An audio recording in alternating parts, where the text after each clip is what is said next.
Seguimos agora direto para Brasília conversar com o jornalista Alexandre Garcia. Alexandre, bem-vindo. Boa sexta-feira para todos nós. Bom dia, Elisa. Seja bem-vinda. Vamos aos temas de hoje. Vamos aos temas de hoje. Começamos falando sobre Prevent Senior. O Ministério Público de São Paulo criou uma força-tarefa para apurar o caso da operadora de saúde, a Prevent Senior. Ao todo, 4 promotores do Tribunal do Júri vão compor o colegiado, que vai apurar se a aplicação de remédios sem eficácia comprovada contra a Covid-19 em pacientes da Prevent Senior que morreram, se isso configura crime de homicídio. Então, já lhe farei a pergunta, Alexandre. Primeiro, como é que você avalia a criação dessa força-tarefa? E mais, a aplicação de remédios que até o momento não têm a eficácia comprovada em pacientes que morreram pode configurar um crime de homicídio? Bom, o Ministério Público já está investigando algo semelhante lá de Manaus, né, em que se aplicou uma dose cavalar de um medicamento, né, que se aplicasse uma espécie assim de anestésico, algo assim mais suave, teria ainda a mesma conclusão, morte, né? O tamanho da dose que aplicaram foi uma coisa estúpida. Está sendo investigado em Manaus. Acho muito bom que investigue, sim, né?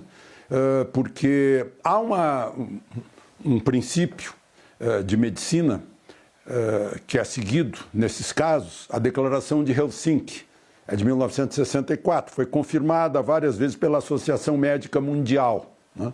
E que diz, entre outras coisas, que esses remédios experimentais, né, ou remédios já conhecidos, já comprovados para outras doenças, testar em alguma doença, em primeiro lugar, tem que ser de comum acordo com o paciente. Em segundo lugar, o médico tem que buscar tudo para salvar a vida do paciente, para dar bem-estar ao paciente, para dar saúde ao paciente. Então, sim, ótimo, é bom que investigue, né? Como eu imagino que numa CPI futura vão investigar os atestados de óbito, né? Investigar a relação das prefeituras com os atestados de óbito, dando como causa mortes a Covid, né? Isso certamente mais tarde vão investigar também. Agora, os tais remédios sem eficácia comprovada salvaram milhares de vidas sendo aplicados imediatamente, né? Mesmo antes do resultado do teste. É na fase 1. Né? Na fase 2, às vezes, evitam hospitalizações. Na fase 1, sempre evitam hospitalizações, sempre evitam sofrimento. Na fase 3, são ineficazes. Depois que a pessoa já está hospitalizada ou está entubada, né? Eu conheço alguns casos em que, por exemplo, o motorista de Uber, que já estava entubado e se salvou na aplicação dele. Agora, foi aplicado o remédio, mas não se sabe se foi isso que salvou ou não, né? Então, essa questão aí de eficácia comprovada, a gente só vai saber daqui uns 3 anos, né? Agora, tudo é experimental, né? Enquanto tudo é experimental, só o tempo dirá. Não existe teste de laboratório, né, que supere o teste no ser humano. Então, o ser humano está sendo testado numa nova doença, num novo tratamento, numa nova vacina, e nós só vamos saber disso daqui uns 3 anos. Elisa? Alexandre, na sua opinião, esse seria um lado positivo da CPI da pandemia, que estimula investigações, estimula ações dos ministérios públicos aqui do nosso país? Olha, eu não creio que o Ministério Público esteja sendo conduzido por essa CPI, né? Eu acho que o Ministério Público é uma das obrigações. Ao perceber que pode ter havido um crime, ele vai investigar, né? Eu acho que seria diminuir o Ministério Público imaginar que ele está jungido a essa CPI. Elisa? Vamos ao próximo assunto, então, 8h51.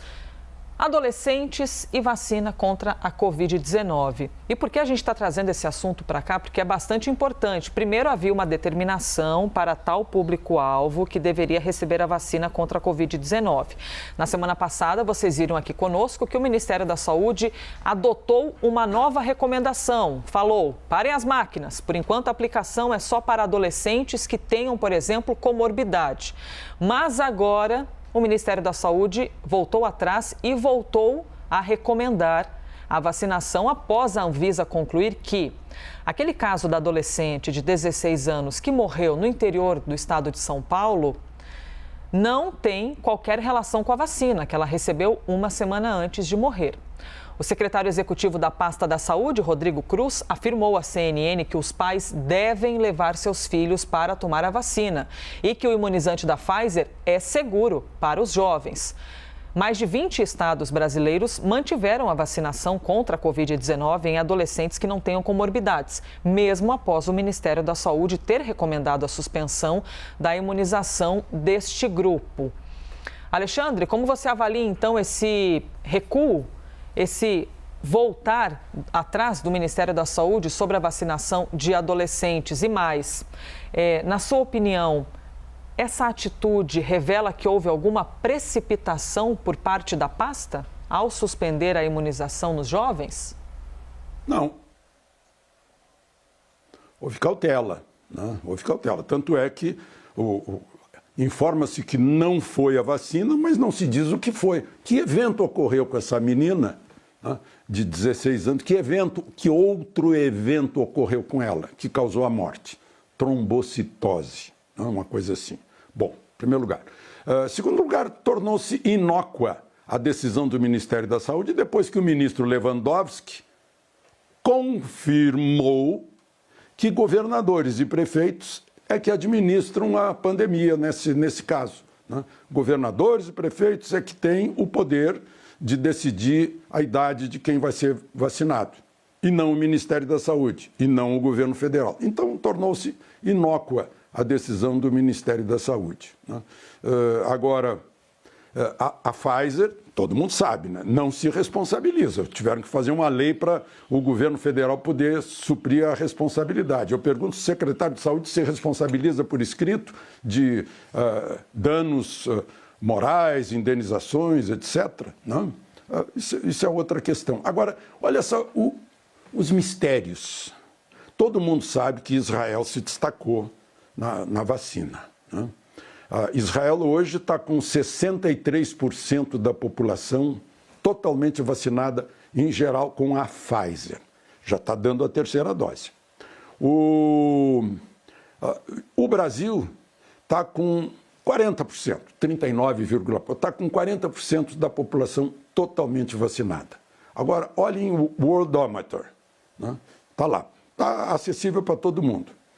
O Brasil tem 99 mil casos por milhão de habitantes de Covid. Teve, né? Israel teve 134 mil casos de Covid por milhão de habitantes. O Brasil está com desempenho melhor que Israel. São coisas que ainda são inexplicáveis. Nós vamos ter a explicação disso daqui a 1 ano, 2 anos, 3 anos, né? Essas são as questões que não pode ter dogma nisso. O dogma tem que ser: vamos salvar vidas, vamos evitar sofrimento. Está lá na Declaração de Helsinki, né? Vamos fazer tudo para evitar a hospitalização, porque a hospitalização já é uma marcha para trás, né? Essa é a grande questão aí da vacinação. E ponderar, né, para menores qual é o risco da Covid, qual é a possibilidade de risco da vacina, que ninguém sabe, né? Então, é esperar para entender. Elisa? Vou trazer então o próximo assunto, Alexandre, para a gente falar também um pouquinho sobre CPI da pandemia, porque a comissão aprovou a quebra de sigilos do diretor da Precisa Medicamentos, o Danilo Trento. Essa medida foi adotada após o empresário se recusar a responder a maioria das perguntas durante o depoimento. Vamos ver. Vossa Senhoria é sócio, parceiro ou empregado de Maximiano? Eu sou o diretor da Precisa Medicamentos, diretor institucional. diretor institucional, mas é remunerado para tanto por Maximiano, pela Precisa, ou participa societariamente? Ou através de uma outra empresa? Senhor senador, com devido respeito, irei exercer o direito a mim assegurado e permanecer em silêncio. Dizem que o ex-presidente, já falecido, teria se matado, Getúlio Vargas. E a informação, o senhor participou desse evento com Getúlio Vargas, na morte dele? Não. Não. Então, eu vou entender que todas as vezes que ele não responder, é um sim, tá, o senador Renan? Perfeito. Correto? Porque como ele respondeu que ele não participou da morte do Getúlio Vargas, ele disse não. Então, todas as vezes que ele disser para os senadores que o questionarem que ele vai permanecer em silêncio, nós entenderemos na CPI como um sim. E tiramos as nossas conclusões depois. E durante esse depoimento, que você acompanhou um trechinho, Danilo Trento afirmou não ter participado da negociação da Covaxin com o governo federal. E mais, garantiu também não ter tido contato com o líder do governo na Câmara, o deputado Ricardo Barros, que é investigado pela CPI no caso envolvendo a vacina indiana. Vamos então à pergunta para Alexandre Garcia. Primeiro, Alexandre, de maneira geral, como é que você avalia esse depoimento de Danilo Trento à CPI da pandemia e qual a sua opinião sobre essa aprovação da quebra de sigilos do empresário? Bom, em primeiro lugar, acho que a opinião pública deve agradecer assim, essa exposição, a publicação, a transparência dessa cena deprimente que a gente acabou de ver, né? É chocante. É cena digna de inquisição de Torquemada, né? A menos que o presidente da CPI esteja querendo promover o livro do Jô Soares, Quem Matou Getúlio Vargas, né? Porque foi de uma ironia desrespeitosa com alguém que foi lá para depor, né? Não cabe tentativa de humilhar, de fazer ironia sobre as pessoas que vão lá depor, né? Bom, e a outra questão aí foi, você me perguntou sobre, porque eu fiquei tão chocado ao rever essa cena que esqueci a segunda parte da sua pergunta, Elisa. Mas eu vou lembrar aqui junto com você, e agora que você me perguntou, eu também esqueci. Quebra de sigilo bancário do empresário. Sim, outra. Eu acho que é a promoção do livro do Lewis Carroll, Alice no País das Maravilhas. Lembra da Rainha de Copas? Cada vez que é contrariada, ela gritava, cortem-lhe a cabeça, cortem-lhe a cabeça. A CPI tem feito isso. Quebra o sigilo, quebra o sigilo, quebra o sigilo, né? Isso a gente tem ouvido em todas as sessões da CPI. Elisa? E nessa sessão, o dia de ontem também ficou marcado por um bate-boca, né, entre os próprios integrantes da comissão. O que aconteceu? Os senadores Renan Calheiros e Jorginho Melo trocaram ofensas e aí a sessão foi interrompida. E até mais do que ofensas, não é, Alexandre? Os senadores se levantaram, alguns seguraram Jorginho, outros seguraram Renan, Renan se aproximou. Quase pareceu que alguém ia encostar a mão no outro, só que isso não aconteceu. Como é que você avalia essa discussão Quase. que, de repente, virou ali uma loucura, né? Normal. Desde o primeiro dia, aos gritos na CPI, né, gritavam contra, principalmente mulheres, né, depoentes mulheres, doutora Anise, doutora Maíra, né, lembram? Né? Os valentes contra mulheres, gritavam muito. E agora continuam gritando, agora estão gritando entre eles, né? Na véspera houve uma invasão de campo, lembram? Todo mundo se levantou e foi lá para a mesa no dia do depoimento do ministro-chefe da CGU, da Controladoria Geral da União, aconteceu isso também, né? Então, dessa vez, o relator Renan Calheiros não gostou de ter sido interrompido pelo senador Jorginho Melo de Santa Catarina, disse não me interrompa, e o senador Jorginho disse eu interrompo. eu interrompo. Né? Aí ele chamou o senador de vagabundo, o senador respondeu chamando de ladrão picareta. Né? Aí os ânimos esquentaram, aí me segura que senão eu bato e tal. Né? Foi aquela coisa toda. Enfim, a CPI começou aos gritos e vai terminar no grito. Elisa? Alexandre, obrigada por mais um dia e por mais uma semana. Sexta-feira, aproveite o fim de semana. Até segunda. Muito obrigado, aproveitem o fim de semana.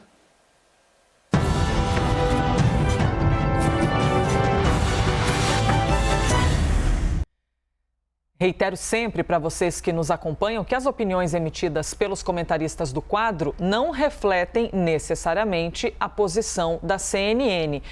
E mais um acréscimo aqui neste fim do quadro de hoje. A CNN ressalta que não existe um tratamento precoce comprovado cientificamente para prevenir a Covid-19. O que a ciência mostra é que a prevenção com o uso de máscaras e a vacinação são as únicas maneiras de combater a pandemia.